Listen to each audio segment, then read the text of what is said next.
On the riddle. Life ain't nothing but a funny, funny riddle. Thank God I'm a country boy. Oh, woohoo, indeed. I love that song. We're so happy stopping by the KDWA studios today. We have with us Janet Bremer. Janet Bremer is, in fact, a country girl, and she's proud of that. And we wanted to hear more about her. She does a blog. She is a dairy farmer. And welcome to you. Thank you so much. Thanks for inviting me. Well, this is very fun, and now I know that your time as a dairy farmer is limited. Are you good? You don't have to rush home to do any milking? No, I do manage to get off the farm once in a while. Do you? Well, let's talk a little bit about what it means to be a dairy farmer. Okay.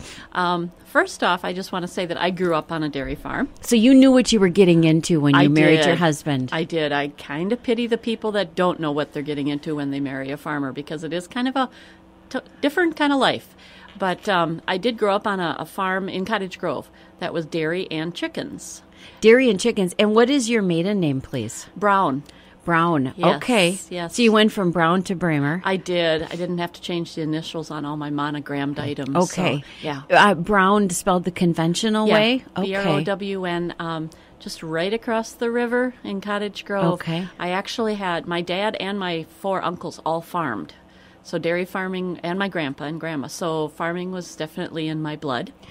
And so out of all the livestock farming, is dairy farming probably the most time-consuming? It seems like it. Yes, it definitely is, because cows have to have a routine. Okay. So every morning and every night it's milking, and it's always the same time every day.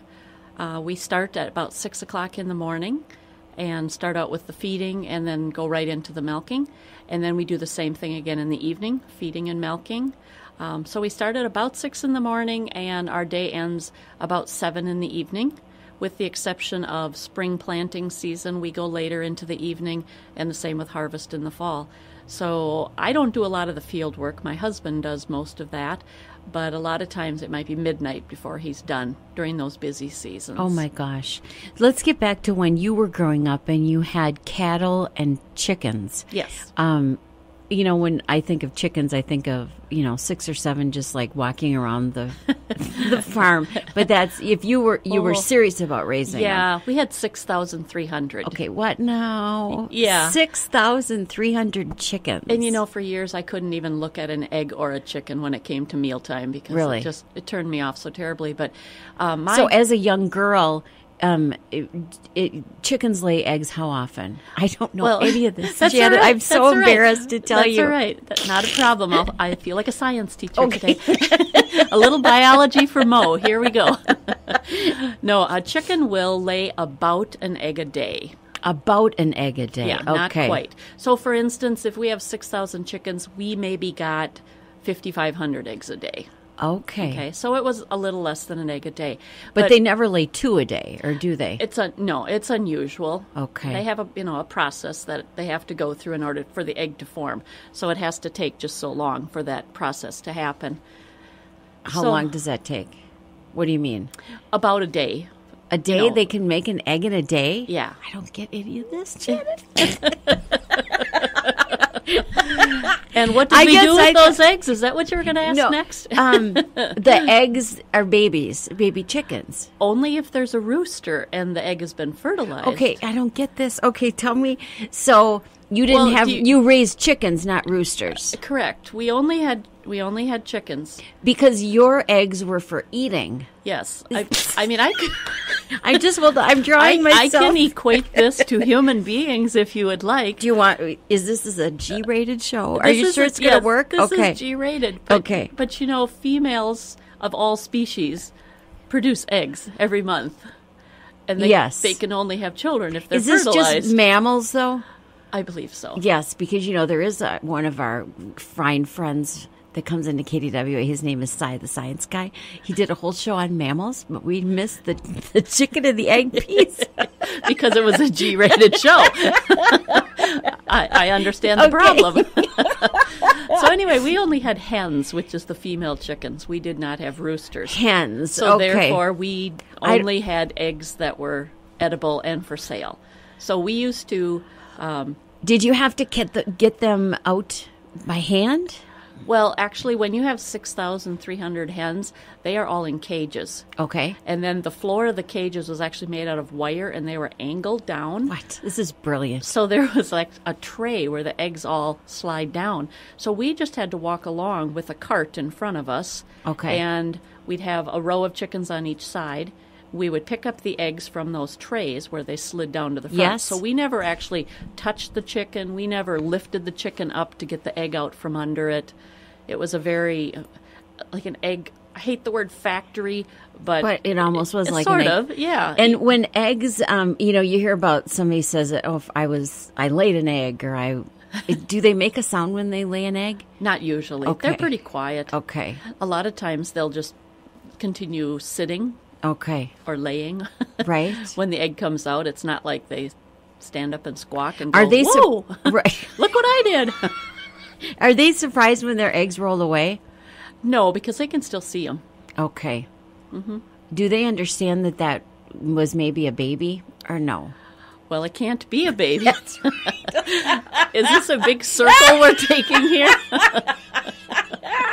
That's right, it can't be a baby. But you got to get that rooster idea out of your head. But I mean, do they understand that... Do I look like a chicken psychologist? No. I'm just thinking about if I would watch my little baby roll away, but you're saying they don't think of it as a baby. No, because okay. Technically it isn't. Okay, stop. Wow. Okay. So I'll bring pictures next time. So that is chickens. Yes. Okay.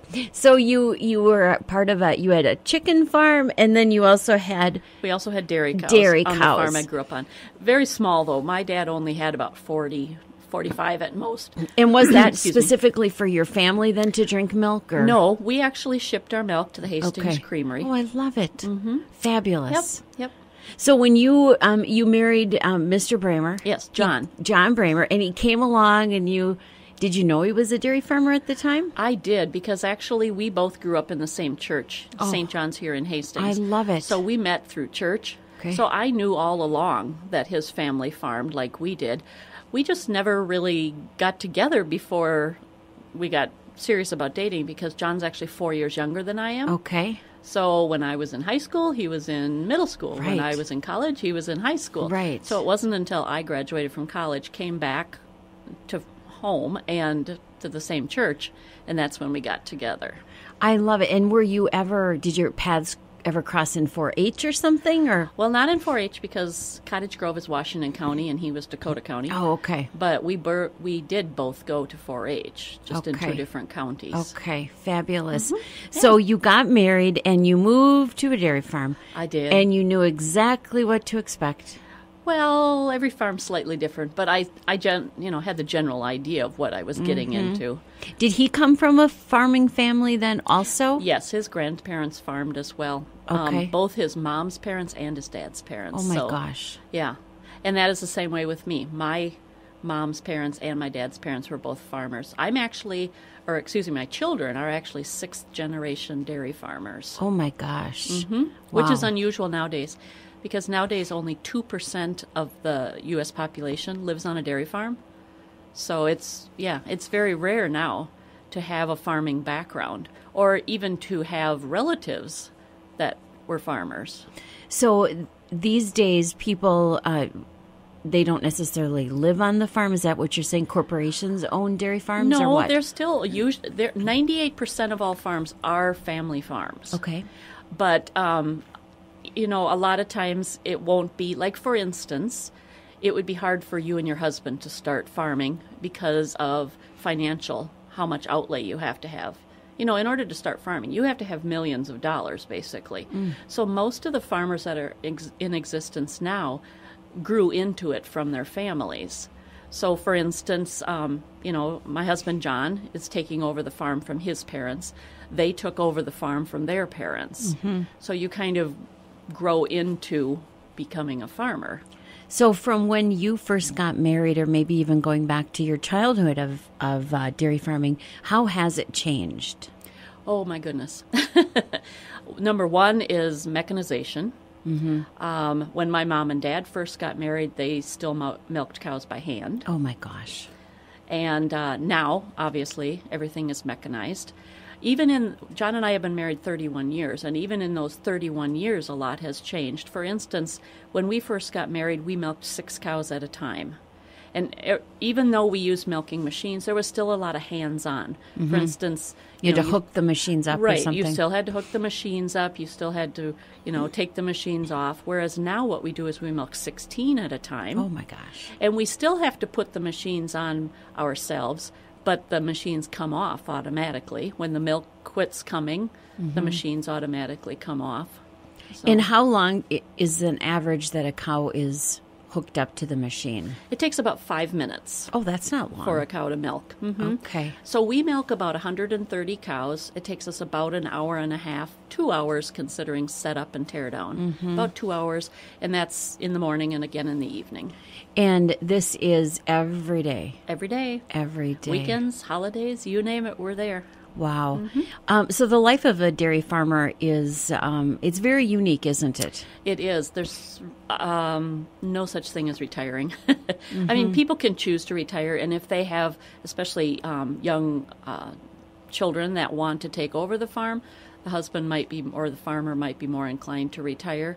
But a lot of farmers will go until they can't go anymore. I mean, it's not uncommon for farmers to be in their 80s and they'll still be farming, especially if they have younger family members that help them. But the average age of a farmer right now is 55. Oh. So there aren't a lot of young farmers, which is a concern, obviously, because we have to have farmers, we have to have the food production, but there aren't a lot of young people that are going into farming unless they grew up in a farm family. So there's actually a lot of government programs right now where they will assist financially to get these farmers going because it's a necessary occupation. And why do you think people aren't going into farming anymore? Well, number one, I think, like I said before, if you don't grow up in a farm, you just don't have the money to start a farm. It's very rare. I know some people, some friends of ours who have done that, but it is very rare to come up with that kind of initial cash outlay. Right. And the other thing about farming is, and my family's a perfect example, I have a son and a daughter. They both help on the farm, but neither one plans on taking over the farm because as much as they enjoy what my husband and I do, they realize that they can go out and make more money for less hours of work, have their weekends free, have their holidays free. So unless you have a huge passion for being a farmer, it's a hard occupation to stick with. And plus, you really have to think about, coverage if you wanted to take a vacation or... Yes. We have a dog, and I think, gosh, that's, every once in a while, I can't be gone for longer than, 6-7 hours because he has to be let out. But this is this is a huge commitment. And it's such a, we have a lot of money tied up in our business. So to just turn our business over to someone else is very frightening. So we are fortunate in that when John and I first got married, we were farming with his parents. So if we wanted to take a little 2-night, 3-day vacation, we could do that. But we never took longer than that. And then, of course, as his parents got older and their health wasn't what it used to be, their responsibilities have decreased, and therefore now, we don't take any vacations. Right. It's kind of a thing of the past right now. So, and I'm not complaining. I mean, we have our flexibility. I mean, when it's a snowy day in the winter, we take the day and do something that maybe somebody working a 9-to-5 job can't do. But as far as going away for several days, no, that's not really in the picture right now. Schools around here, I think of some agricultural programs that maybe people are learning in college. Is that a possibility that somebody from one of those schools might be interested in coming and helping you? Or, well, very possibly. As a matter of fact, right now we do have several people that work on the farm. We went 30 years without hiring any outside help on the farm. And then last spring of 2014, both my mother in-law and my father-in-law both had some medical issues. So at that point, we realized that we just couldn't do it without extra help. So we actually advertised through the high school and through just word of mouth. And because I work part-time for the school district, sent an email through the school district saying that, things have changed on the farm and that we were looking for someone to help with calf feeding and cow milking. So we actually got some wonderful high school kids that work with us, and one of which worked for us for the summer, and she now goes to the University of Minnesota majoring in veterinarian. And then we have another one who graduated last spring, and she is working for us even though she's graduated. Doesn't know for sure if she wants to go on to college or not. So in the meantime, she's a farm girl. That is great. I know one of the things that you're most proud of is your blog, and it's called My Barnyard View. Yes. How did this come about? Well, actually, My Barnyard View, I started in May of 2012. And backtracking a little, in November of 2011, I got invited to a social media conference in Kansas City. And that was an invitation through an organization called Midwest Dairy Association. And what that is actually a promotional group that works for dairy farmers. So each time when we receive our milk check for the milk that we sell, a small percentage of that milk check goes to the organization Midwest Dairy, and then they promote milk. For instance, one of the most popular campaigns was the Got Milk campaign. Sure. And the Milk Mustache campaign. All that is paid for from farmers, but through organizations like Midwest Dairy, which services the 10-state Midwest area. Mm-hmm. So they were having a social media conference in Kansas City that I got invited to, and their thinking was, let's let the farmers tell their own stories rather than hiring PR firms to put the word out. And people tend to trust farmers more than advertising. So we were invited down there, and it was myself and about 15 other dairy moms from the 10-state area. And basically they taught us some basic information on how to start things. We could do Facebook, Twitter, a blog, whatever we chose. So 2 months after that conference, I was ready then to start my blog, My Barnyard View. And I just tell stories about what we do on the farm. It might be farm related, like for instance today I did one about our baby calves being born. Sometimes I talk about recipes. Of course they have dairy products in them. Sometimes I just talk about our life in general. And my goal being, I want people to learn about what it's like to be a dairy farmer. I want people to know that we're just like them. We just have a different lifestyle slightly. And I want them to hopefully build a rapport with us so that if there ever is a question or a crisis in the dairy industry, they can comfortably come to me and say, hey, I trust you because we've built a relationship already. Now I want to hear your side of the story. It's fabulous. Well, it's really a great blog, and it's called My Barnyard View, and it's mybarnyardview.blogspot.com. So check that out. It's just great. We want to say thank you. Our guest today, Janet Bremer.